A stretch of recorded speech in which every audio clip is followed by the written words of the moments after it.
When former actress Victoria Sterling thought her biggest worry was missing her charity gala, she had no idea that a routine traffic stop would uncover secrets from her past that powerful people had spent millions trying to bury. Some stories refuse to stay hidden, no matter how deep you try to bury them. The black sedan's engine hummed smoothly along the coastal highway as Victoria Sterling adjusted her rearview mirror for the third time in 10 minutes. She wasn't being paranoid. She'd learned the hard way that privacy was a luxury she could no longer afford. The afternoon sun cast long shadows across the Pacific Coast Highway, and she found herself actually enjoying the drive for the first time in months. No photographers. No questions shouted from behind barriers. Just her, the road, and the sound of waves crashing against the cliffs below. Her phone buzzed on the passenger seat, another message from her publicist about the charity event she was supposed to attend that evening. The Children's Education Foundation Gala had been on her calendar for weeks, but the thought of another night filled with forced smiles and careful answers made her stomach tighten. She'd promised herself that moving to California would mean a fresh start, a chance to focus on causes that actually mattered to her instead of just showing up to events for appearances. Victoria had never imagined her life would take such dramatic turns. 5 years ago, she'd been a struggling actress in Toronto, taking whatever roles she could get and waiting tables between auditions. Her biggest claim to fame had been a recurring role on a legal drama that most people had forgotten existed. Then came the whirlwind romance, the fairy tale wedding, and suddenly she was thrust into a world of protocol, tradition, and scrutiny that no acting class could have prepared her for. The red and blue lights appeared in her mirror without warning, cutting through her thoughts like a knife. Victoria's heart immediately began racing, though she couldn't understand why. She hadn't been speeding. She'd been extra careful about that ever since moving here. The attention that came with any minor infraction wasn't worth the risk. She pulled over to the shoulder, her hands gripping the steering wheel as she watched the patrol car settle behind her. Officer Marcus Rodriguez had been with the California Highway Patrol for 12 years, and he'd seen every type of driver imaginable. When he'd spotted the black sedan, something about it had caught his attention. Maybe it was the way it had been maintaining exactly the speed limit, or perhaps the tinted windows that seemed just a shade too dark. His instincts, honed by over a decade of traffic stops, told him to take a closer look. As he approached the driver's window, he couldn't shake the feeling that he recognized the woman behind the wheel. She lowered the window with a practiced smile, the kind that didn't quite reach her eyes. He'd seen that look before. The careful composure of someone who was used to being watched, analyzed, and judged. "Good afternoon, ma'am. I'm Officer Rodriguez with the California Highway Patrol. Do you know why I stopped you today?" Victoria's mind raced through the possibilities. She'd been driving carefully, hadn't used her phone, had her seatbelt on. "I'm sorry, officer, but I'm not sure. Was I speeding?" Rodriguez shook his head, his expression professional but curious. "No, your speed was fine. I noticed your window tinting looks like it might exceed the legal limit for California. Can I see your license and registration, please?" The request sent a chill through Victoria that had nothing to do with the ocean breeze. Her license was still from her previous residence, and she knew that the moment he ran it through the system, her location would be logged, tracked, and potentially leaked. She'd changed addresses 3 times in the past year, each time hoping to find some semblance of normalcy, only to have photographers show up within weeks. "Of course," she said, reaching for her purse with hands that she hoped appeared steadier than they felt. As she handed over her documents, she noticed Rodriguez studying her face with the focused attention of someone trying to place a familiar stranger. "Victoria Sterling," he read from the license, and she saw the moment of recognition flash across his features. She'd been hoping to fly under the radar for a few more months, but it seemed that dream was about to end. Rodriguez walked back to his patrol car, and Victoria watched in her mirror as he began typing information into his computer. She knew the routine well enough by now. He'd run her license, check for any outstanding warrants or violations, and probably call in to verify her identity. What she hadn't expected was how long he was taking, or the way he seemed to be making additional phone calls. The minutes stretched on, each one feeling like an hour. Victoria found herself thinking about the path that had brought her to this moment, the acting career that had started with such promise, the unexpected romance that had changed everything, the difficult decision to step back from public life, and now this strange limbo, where she was famous enough to be recognized but trying desperately to live a private life. Her phone rang, interrupting her thoughts. The caller ID showed her security consultant David Chen, and she answered immediately. "Victoria, where are you right now?" His voice carried an urgency that made her stomach drop. "I'm pulled over on PCH. A police officer stopped me for tinted windows. Why? There was a pause that lasted too long. How long ago did this happen? Maybe 10 minutes. He's been in his car running my license. David, what's going on? Listen to me carefully. There's been some unusual activity on your digital footprint today. Someone's been accessing records that should be sealed. I don't think this is a routine traffic stop. Victoria felt the world shift around her. She glanced back at Officer Rodriguez, who was now talking animatedly into his radio. What kind of records? Airport surveillance from your last international trip. Immigration databases. Things that require federal clearance to access. Someone with serious resources is digging into your background. The pieces began falling into place in Victoria's mind. The seemingly minor infraction that had caused the stop, the extended time Rodriguez was spending on what should have been a simple license check, and now David's warning about someone accessing her sealed records. This wasn't coincidence. What do I do? She asked, surprised by how calm her voice sounded despite the panic building in her chest. Cooperate fully, but don't volunteer any information. Record everything if you can. And, Victoria, call me the moment you're free to go. Rodriguez was walking back toward her car, and Victoria quickly ended the call. She took a deep breath, drew on every acting lesson she'd ever learned, and prepared to face whatever came next. She'd survived scandal before, navigated through media storms that would have destroyed others, but something about this felt different, more dangerous. Sterling, Rodriguez said as he approached her window again. His demeanor noticeably changed. I'm going to need you to step out of the vehicle. Is there a problem with my license? She asked, though she already knew the answer would be more complicated than a simple yes or no. Ma'am, I need you to step out of the car and put your hands where I can see them. Victoria's heart hammered against her ribs as she complied with the request. The warm California afternoon suddenly felt cold, and she could hear the distant sound of another vehicle approaching.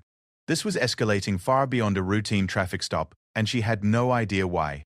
As she stood beside her car, hands visible and mind racing, Rodriguez positioned himself carefully, his hand resting near his service weapon. Miss Sterling, there are some questions about your recent travel history that need to be addressed. I'm going to need you to come with me to the station. Am I under arrest? The question came out stronger than she felt. You're being detained for questioning regarding potential immigration violations and document irregularities. The second patrol car pulled up, and Victoria watched as two more officers emerged. One was a woman in her 40s, with sharp eyes and an expression that suggested this was far from routine. The other was a younger man who immediately began examining her vehicle. Officer Sarah Martinez had been called in specifically for this stop. 20 years in law enforcement had taught her to recognize when a case was bigger than it appeared on the surface. When the call had come in about Victoria Sterling, she'd been given very specific instructions that came from much higher up the chain of command than usual.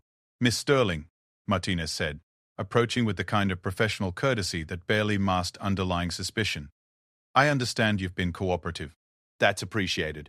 We're going to need to search your vehicle and ask you some questions about your recent international travel.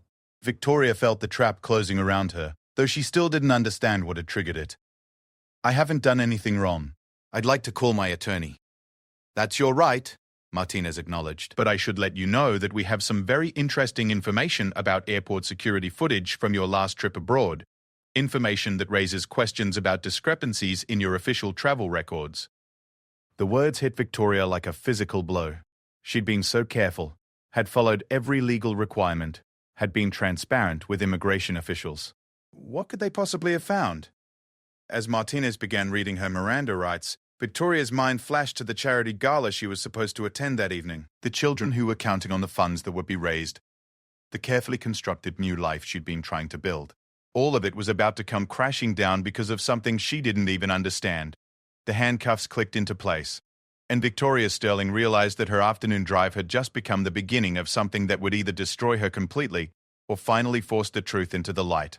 As they led her toward the patrol car, she caught a glimpse of a black SUV parked on the opposite side of the highway, its occupants watching through tinted windows. Someone had been waiting for this moment, and Victoria was beginning to understand that she'd been walking into a trap that had been months in the making. The question now was whether she was strong enough to survive whatever came next, and whether the secrets from her past would finally be her salvation or her complete undoing.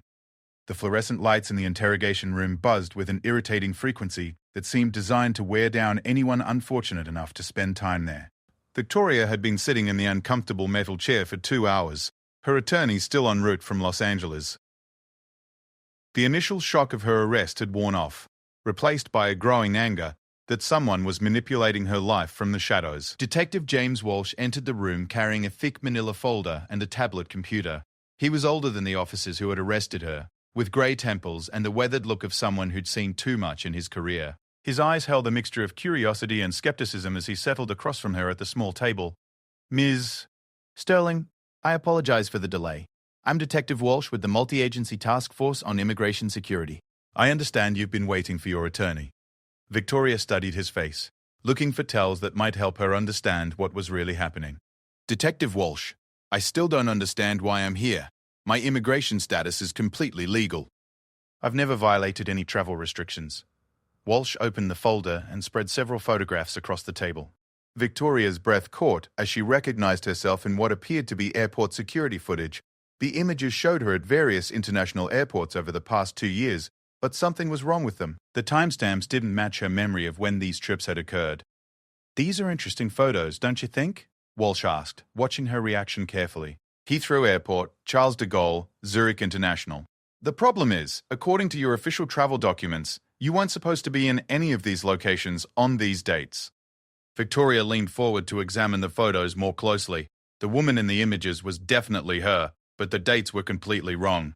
According to the timestamps, she'd been in London on a Tuesday when she clearly remembered being in New York for a medical appointment. The Zurich photo showed her allegedly arriving on a date when she'd been in California attending her friend's wedding. These dates are incorrect, she said firmly. I can prove where I was on each of these days. These photos have been manipulated. Walsh raised an eyebrow. That's a serious accusation, Ms. Sterling. You're suggesting that multiple international airport security systems have been compromised to create false evidence against you? Before Victoria could respond, the door opened and a woman in an expensive suit entered. She was tall, blonde, and carried herself with the confidence of someone accustomed to commanding attention.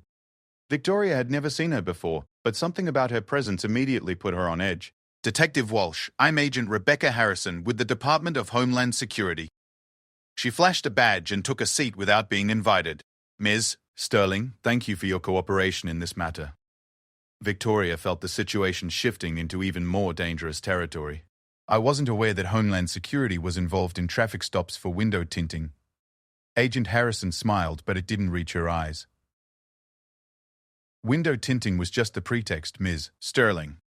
We've been monitoring your activities for several months now, based on intelligence we received about potential security concerns related to your previous associations. The words hit Victoria like ice water. Her previous associations could only mean one thing: her former life before moving to California. The connections and relationships that had brought her both fame and scrutiny. Someone was using her past against her, but she still couldn't understand why or who would benefit from destroying her new life. What associations? She demanded. I've been completely transparent about my background. I've submitted to every security check required.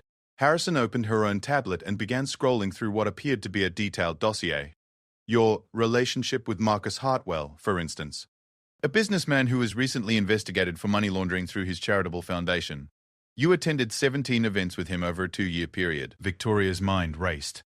Marcus had been a friend, nothing more, and she'd had no knowledge of any criminal activities. Their relationship had been entirely social, centered around shared interests in environmental causes and children's education. Marcus is a friend who shares my philanthropic interests. If he's involved in illegal activities, I had no knowledge of it. Perhaps not, Harrison conceded, but your travel patterns during that period coincide remarkably well with his business trips. The photos we showed you?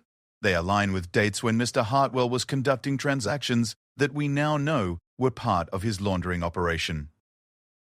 The implications crashed over Victoria like a wave. Someone had been using her unknowingly as cover for illegal activities, arranging for her to be in the same cities at the same times, to provide legitimacy to what appeared to be business meetings. The realization made her feel violated and manipulated in a way she'd never experienced. You're suggesting I was being used without my knowledge, she said, her voice steady despite the turmoil in her chest. Detective Walsh leaned forward. What we're suggesting, Ms. Sterling, is that either you were an unwitting accomplice or you were more involved than you're admitting. Either way, we need to understand the full extent of your relationship with Hartwell and his associates. Victoria's phone, which had been taken when she was arrested, sat on the table between them. It buzzed with an incoming call, and she could see her security consultant David's name on the display. The timing seemed too coincidental to ignore. "That's my security consultant," she said. "He called me just before I was arrested to warn me that someone was accessing sealed records about me. Perhaps you should speak with him." Harrison and Walsh exchanged glances. "Mr. Chen has been trying to reach us as well," Harrison admitted. "He claims to have information about who might be targeting you." The door opened again, and Victoria's attorney, Patricia Williams, finally arrived. She was a formidable woman in her 50s who specialized in high-profile criminal defense, and her presence immediately shifted the dynamic in the room. "Gentlemen, Agent Harrison," Patricia said briskly, settling her briefcase on the table. "I assume my client has been read her rights and that you have probable cause for this detention?" "She's here voluntarily, Counselor," Walsh said, though they all knew that was a technicality. Patricia opened her briefcase and pulled out her own tablet. "I've been in contact with Mr. Repavic Chen, and we have some very interesting information about the source of these airport photos. It seems someone has been paying substantial sums to private investigators and computer specialists to create exactly this kind of compromising evidence." Victoria felt a surge of hope mixed with dread. If Patricia and David could prove the evidence was fabricated, it would clear her name but raise even more disturbing questions about who was orchestrating this attack on her life. Harrison leaned back in her chair, her expression unreadable. "That's a serious allegation. Do you have proof of this conspiracy?" Patricia slid a document across the table. Bank records showing payments to 3 different digital forensics companies, all specializing in video manipulation. Financial records indicating that someone paid over $200,000 to create convincing but false airport surveillance footage. And most interestingly, phone records showing coordination between these companies and a private investigation firm that has been tracking Mr. Reku Sterling's movements for over a year. Victoria watched as both investigators examined the documents. The evidence was damning, but not in the way they'd expected. Instead of proving her guilt, it suggested she was the victim of an elaborate frame job by someone with significant resources and a sophisticated understanding of how to manipulate digital evidence. "Who's behind it?" Victoria asked, though she was beginning to suspect she already knew. Patricia consulted her notes. The payments traced back to a shell company registered in Delaware. It took some digging, but the ultimate source of the funds appears to be Elizabeth Carmichael. The name hung in the air like a curse. Elizabeth Carmichael was a socialite and philanthropist who had publicly blamed Victoria for the collapse of a major charity event the previous year. What had seemed like a minor social conflict had apparently escalated into something far more sinister. Detective Walsh looked genuinely surprised. "Mrs. Carmichael? The same woman who sits on the board of half the major charities in the state?" "The same," Patricia confirmed. "It appears she's been systematically working to destroy Miss Sterling's reputation and legal status. The question is whether she's acted alone or had help from others who wanted my client neutralized." Victoria felt pieces of a puzzle clicking into place, though the full picture was still unclear. Elizabeth had never forgiven her for the charity incident, which hadn't even been Victoria's fault.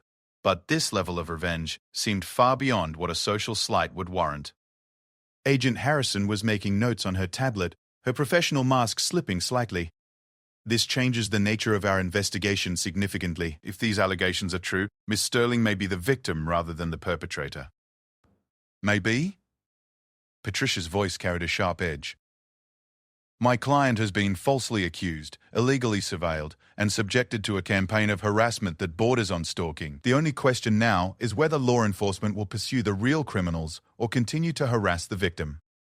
Victoria watched the dynamic in the room shift as the investigators began to realize they'd been manipulated as surely as she had been. Someone had used the justice system as a weapon against her, feeding false information to trigger exactly this kind of investigation.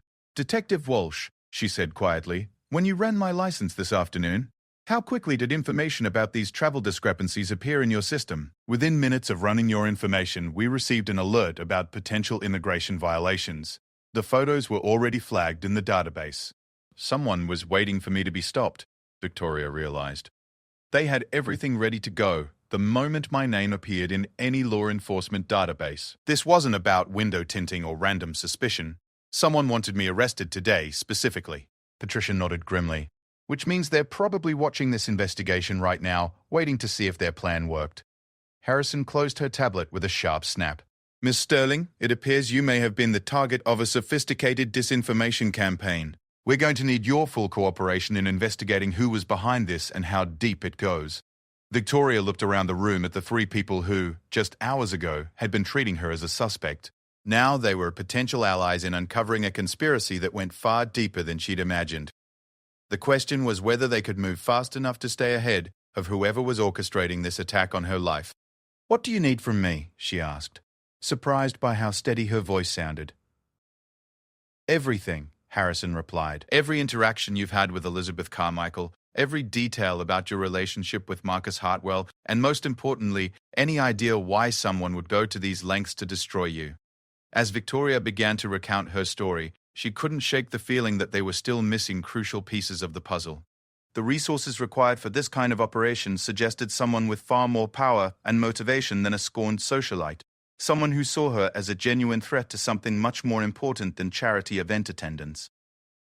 The afternoon sun was fading outside the small window of the interrogation room, and Victoria realized that her simple drive along the coast had turned into something that would either expose a criminal conspiracy or destroy what remained of her carefully rebuilt life. Either way, there was no turning back now.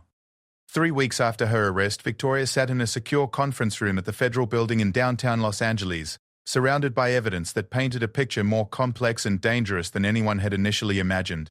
The investigation had expanded beyond a simple case of harassment into something that touched the highest levels of political and corporate power. Special Agent Michael Torres of the FBI had taken over the case from Agent Harrison, bringing with him a team of specialists in financial crimes and digital forensics.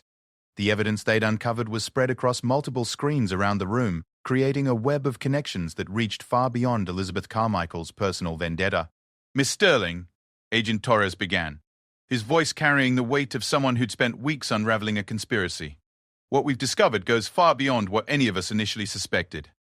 Elizabeth Carmichael was indeed the initial catalyst, but she was being funded and guided by much more powerful interests." Victoria's attorney Patricia Williams leaned forward, her pen poised over a legal pad. David Chen, Victoria's security consultant, sat beside her, laptop open to display his own findings that had proven crucial to the investigation. "The shell company that funded the surveillance and evidence fabrication was owned by Carmichael," Torres continued. "But the money came from somewhere else entirely. We've traced it back to Sterling Industries." Victoria felt the world tilt around her. "Sterling Industries? But that's my family's company. My brother runs it now." The silence in the room was deafening. David was the first to speak, his voice gentle but firm.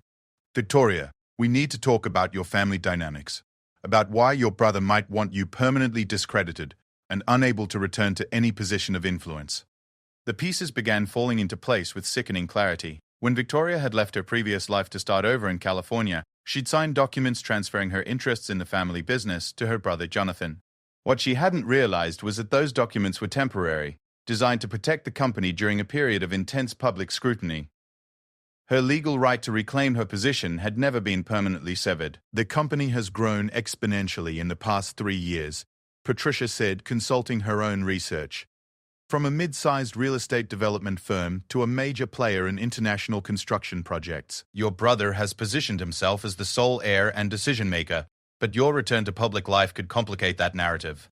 Agent Torres activated one of the wall screens, displaying financial records and corporate filings. Sterling Industries has secured several major government contracts worth over $800 million. Contracts that required extensive background checks on all major shareholders and family members. Your brother couldn't risk having those contracts questioned because of your high-profile background and the scrutiny that comes with it. Victoria stared at the numbers on the screen, trying to process the magnitude of what was being revealed. Her own family had orchestrated her destruction to protect business interests she'd voluntarily walked away from. "There's more," David said quietly. "Jonathan didn't just want you discredited, he wanted you deported." The words hit Victoria like a physical blow. "Deported? But I'm a citizen. I was born here. Your citizenship status is more complicated than that," Agent Torres explained. "When you married and moved abroad, you took citizenship in another country. The process of maintaining dual citizenship has some technical requirements that most people aren't aware of. Your brother's legal team discovered a potential technicality that could have been used to challenge your American citizenship if you were convicted of immigration violations. The elegant trap began to reveal itself fully. If Victoria had been convicted based on the fabricated evidence, it would have triggered a review of her citizenship status. The technical violation that Jonathan's lawyers had discovered would have provided grounds for deportation proceedings. Once she was out of the country and unable to return, her shares in Sterling Industries would have been permanently forfeited. Patricia was taking rapid notes, her expression growing more grim by the minute. This is conspiracy, fraud, and attempted theft on a massive scale. Jonathan Sterling orchestrated an elaborate frame job against his own sister to steal her inheritance and eliminate any potential challenge to his control of a company worth hundreds of millions of dollars. Victoria found herself thinking about her brother, the boy she'd grown up with, who'd taught her to ride a bike and helped her with homework. The idea that he could have planned something so coldly calculated and personally devastating was almost impossible to accept. How did Elizabeth Carmichael fit into all this? She asked. David pulled up another screen showing communication records. Carmichael was the perfect cover. Her social dispute with you provided a believable motive for harassment. Jonathan's people approached her, offered to fund her revenge, and provided her with the resources to make it look legitimate. She thought she was getting back at you for a social slight. She had no idea she was part of a corporate takeover. Agent Torres nodded. Carmichael is cooperating fully now that she understands how she was manipulated. She's provided us with recorded conversations and email communications that show exactly how she was recruited and guided by Jonathan's associates. The investigation had also revealed the extent of the surveillance operation. For over a year, private investigators hired by Jonathan had been tracking Victoria's movements, identifying patterns in her travel and social connections, and looking for any angle that could be used against her. When they discovered her friendship with Marcus Hartwell, they'd seen an opportunity. Hartwell's money laundering operation was already under investigation, Torres explained. Jonathan's team didn't create that criminal activity, but they manipulated the timing of your social events to create the appearance of coordination. They wanted investigators to believe you were either complicit in the money laundering or at minimum compromised by your association with Hartwell. Victoria felt a wave of nausea as she realized how thoroughly her life had been manipulated. Every social event, every charitable appearance, every decision she'd made about where to live and how to rebuild her life had been monitored and potentially influenced by people working for her own brother. Patricia looked up from her notes. We need to talk about what comes next. Jonathan Sterling is facing federal charges for conspiracy, fraud, and violation of civil rights. Sterling Industries is going to be under intense scrutiny, and there will likely be questions about whether the government contracts were obtained legally. What about Victoria's position in the company? David asked. That's complicated, Torres admitted. Legally, she never actually forfeited her ownership rights. The temporary transfer documents her brother used were never meant to be permanent. But untangling the corporate structure and determining what she's legally entitled to will require extensive litigation. Victoria listened to the discussion of her financial future with a strange sense of detachment. 3 weeks ago, her biggest concern had been whether to attend a charity gala. Now she was at the center of a federal investigation that would likely dominate headlines for months and fundamentally alter her family relationships forever. I need to see him, she said suddenly, interrupting the legal discussion. Everyone in the room turned to look at her. Patricia was the first to respond. Victoria, that's not advisable. Anything you say to Jonathan could be used in the criminal proceedings. I don't care about the legal implications right now, Victoria said, surprised by the strength in her voice. I need to understand how the brother I grew up with could do this to me. I need to hear it from him directly. Agent Torres considered the request.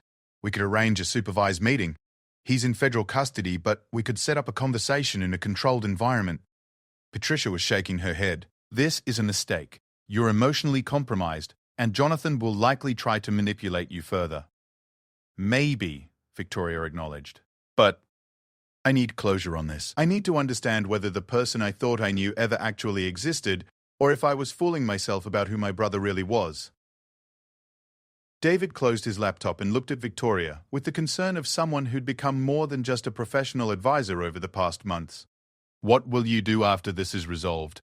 Your name will be cleared, your citizenship is secure, and you'll likely have significant financial resources restored to you. But the media attention will be intense. Victoria looked around the room at the evidence of betrayal that surrounded her. Photos, financial records, phone transcripts, and email communications that told the story of how the person closest to her had tried to destroy her life for money and power. The charity gala she'd missed 3 weeks ago seemed like a lifetime ago. "I'm going to rebuild," she said finally. "Not just my life, but the company."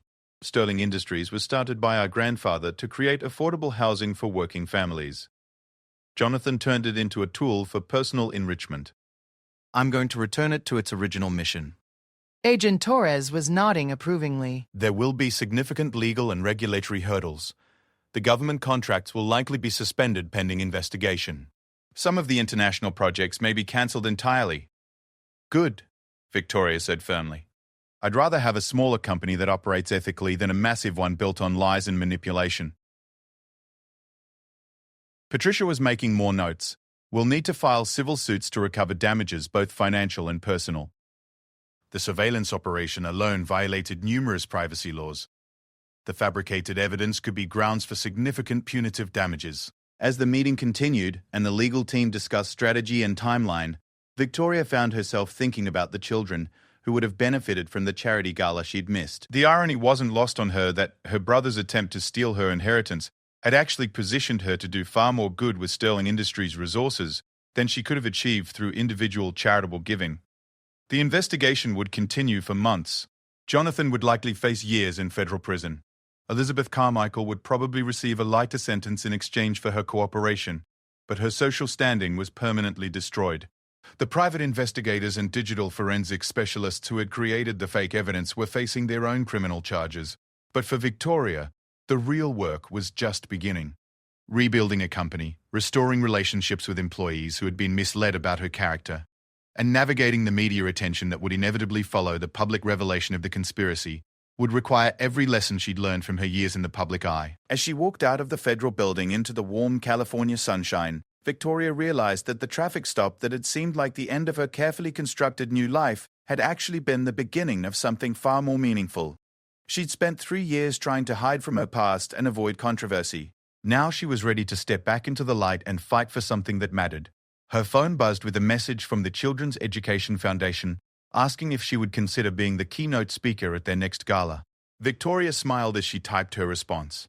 After everything she'd been through, it seemed fitting that her return to public life would begin exactly where this journey had started, with a commitment to helping children build better futures. The black sedan that had started this entire ordeal was still in the police impound lot, but Victoria didn't need it anymore.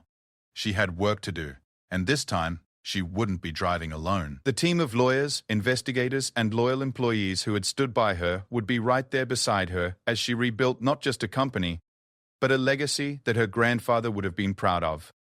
The truth had finally been unveiled, and Victoria Sterling was ready to face whatever came next.